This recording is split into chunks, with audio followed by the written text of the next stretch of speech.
My husband got a vasectomy and didn't tell me. Throwaway BC. My husband knows my main. I don't know what to do. My 31F husband, 32M, fake name Chris, and I have been married for 4 years, together for 6.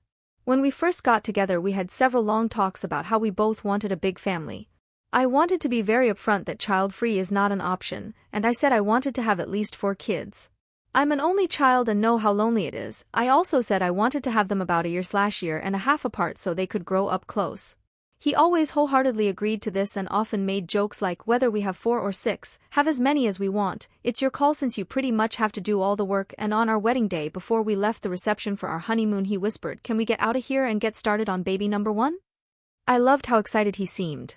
To be clear, I didn't go off my BC until about 2 months after we were married and I got pregnant soon after with our first daughter Joy. Joy was a happy pregnancy, long birth, but she was a beautiful, healthy baby.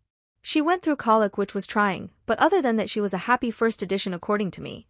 I noticed Chris became distant during my first pregnancy, but when I asked him about it he just said he had a lot in his mind being a new father. He said he was still excited, but something changed. For reference, we both work full-time, I make about 20K more a year than him, and the 5-bedroom house that we live in was a gift from my mom who was very excited to be a grandma to many. My job is fully remote, but still offers maternity leave, and I have a nest egg savings for emergencies, and feel it's important to mention this because I know finances can be a major stress factor when it comes to having kids, but not for me and Chris. Then Joy came out perfectly. Chris had 3 months of paternity leave and was home with us for majority of that time. My mom visited a lot, and paid to have cleaners come. There were still a lot of long nights and it was tough for me to breastfeed, but overall nothing unexpected. Chris still seemed distant, but always helped with Joy. We have an agreed open phone policy, so I did check his phone quite often but didn't find any sign of cheating. He goes through my phone whenever he wants to. I asked if he found me unattractive while pregnant and he assured me no, he loves me and he's excited for our family. Fast forward a year after, we're sleeping through the night and I am back to work, saw my doctor and was cleared to try for bundle of joy number 2, and Chris seemed very enthusiastic at this point. He even downloaded an app to track my fertility cycle so we could make the most of my ovulation times. We had a lot of fun and he was always very passionate, but 6 months of trying with no pregnancy I started to worry. I'd voice my concerns and Chris would brush them off, so I tried to be patient, but then almost 2 years passed and Joy is growing up by herself. I broke down to my mother crying and she agreed to come with me to the doctor to get checked out. I was very emotional and scared, but the doctor assured me everything is fine and that I should be able to conceive without any issues. I went to Chris with this knowledge and he was very upset I went to a fertility specialist. I explained I thought something might have gone wrong during my last pregnancy, concerned that I was maybe blocked or infertile somehow. He said why not wait and just let nature take its course, and I said our little girl is almost 3, and growing up by herself.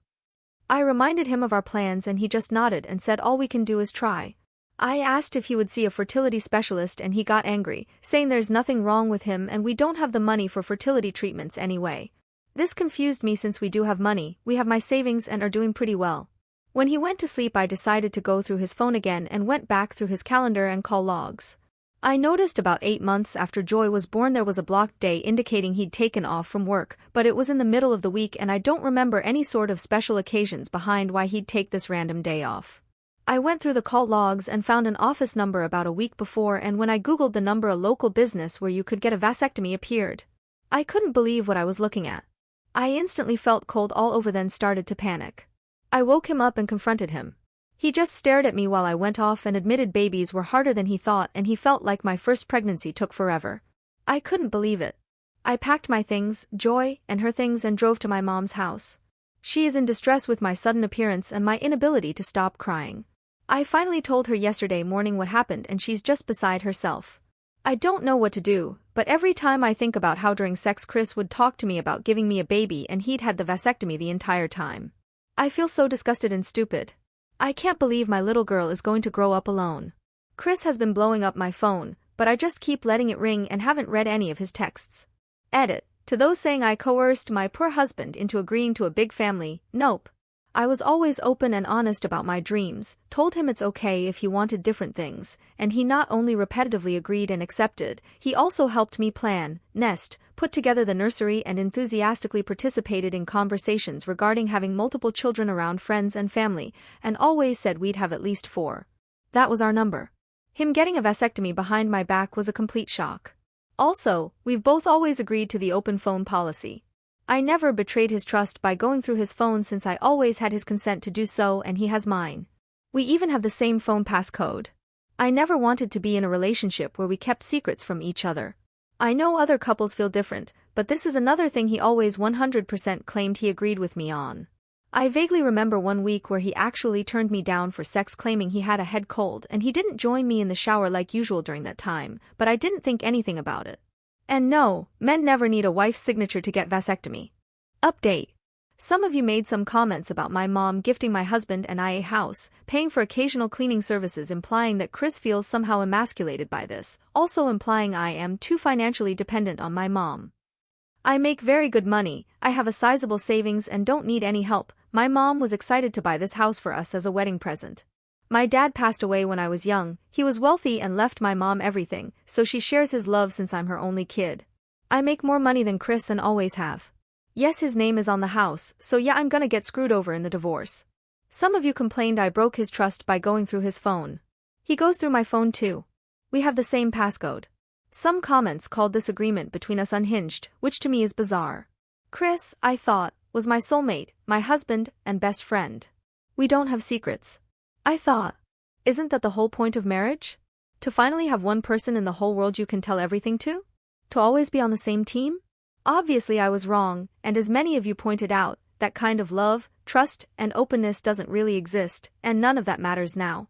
Chris and Joy seemed fine to me, but in hindsight there's always been a hesitation on his part. I always thought it was just typical since the short while my dad was alive in my life I don't really remember him being affectionate or warm. He was nice and played with me sometimes, but I don't remember being held by him very much. I asked Chris many times if everything was okay when I noticed he was distant. He always said things were great and give an excuse, just tired, work is draining, no big deal. We're in the US, and here a man can go get a vasectomy at any time. I don't know what Chris told his doctor. For all I know he took his wedding ring off and gave a sob story, or probably just walked in and asked for the procedure. It doesn't matter. I'm really thankful for my mother. She's heartbroken for me, and like many of you, she already knows my marriage is over. There's been a lot of long nights of me crying that she's endured. I'm numb when I'm not crying, and keep getting this creepy feeling that nothing matters. We're getting a divorce. I finally called Chris and he sobbed he was sorry, said he might be able to get it reversed. I've read a lot about vasectomies since my last post, and sometimes it can't be reversed. It's always a risk. Again, it doesn't matter. It's not actually about the vasectomy. It's that the person who I thought was the one person in the world that I could trust, that I was on the same page as, literally writing the book together, made this decision without me and kept it from me and lied for years. I really thought what we had was true love. Now I'm pretty certain that doesn't even exist. Chris has not offered any explanation. He cried, begged my forgiveness and said again that he could get it reversed. Even if he can, the rest is irreversible. He never once answered my question. It's really painful to talk to him, so after 3 times of asking and him each time dodging answering, and begging forgiveness, I finally just said to please leave the house and told him he'd hear from my lawyer. He texted that he's packed and left, and I haven't heard from him since. He never once asked about Joy.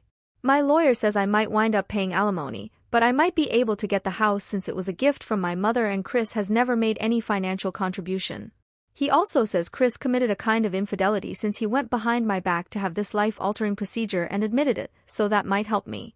To everyone telling me it's gonna be okay, and I can still have more children, all of that seems impossible right now. My heart is broken.